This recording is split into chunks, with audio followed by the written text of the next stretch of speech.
After leaving for America, Jakob had written to Karola regularly until the spring of 1901. Then the letters had stopped.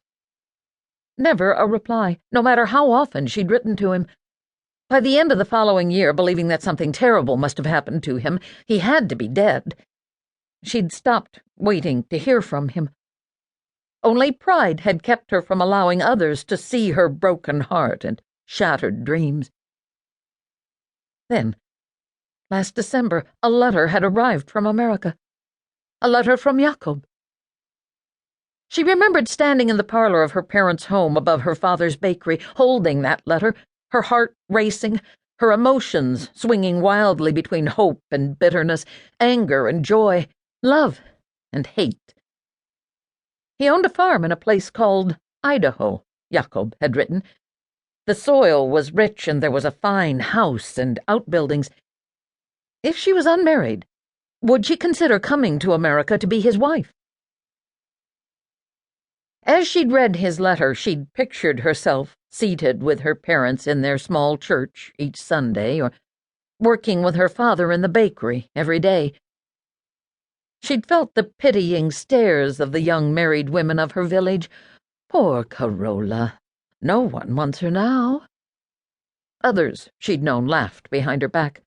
Serves her right for thinking she's better than everyone else. Going to America. Huh!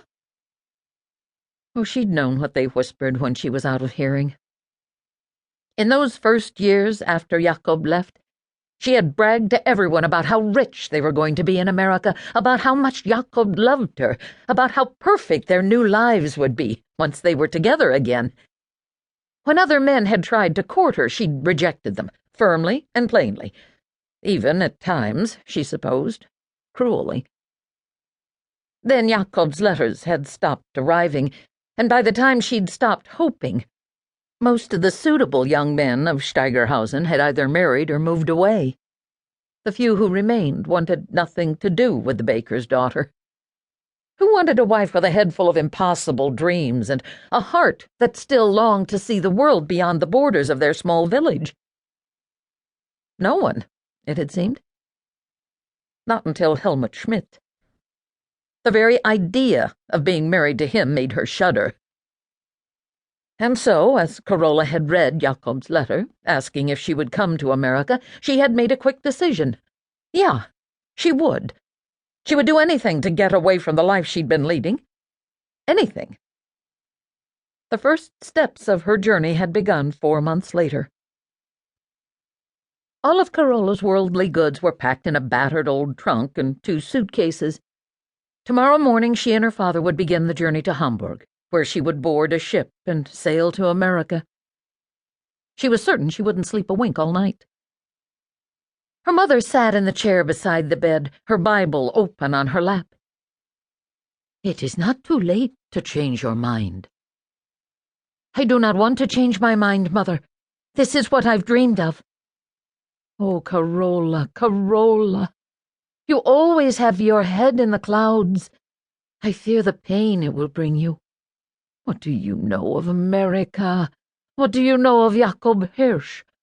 He is no longer the boy who went away. He cannot be. Remember that marriage is forever. If you make a mistake because you are rash, would you have me stay and marry Herr Schmidt?"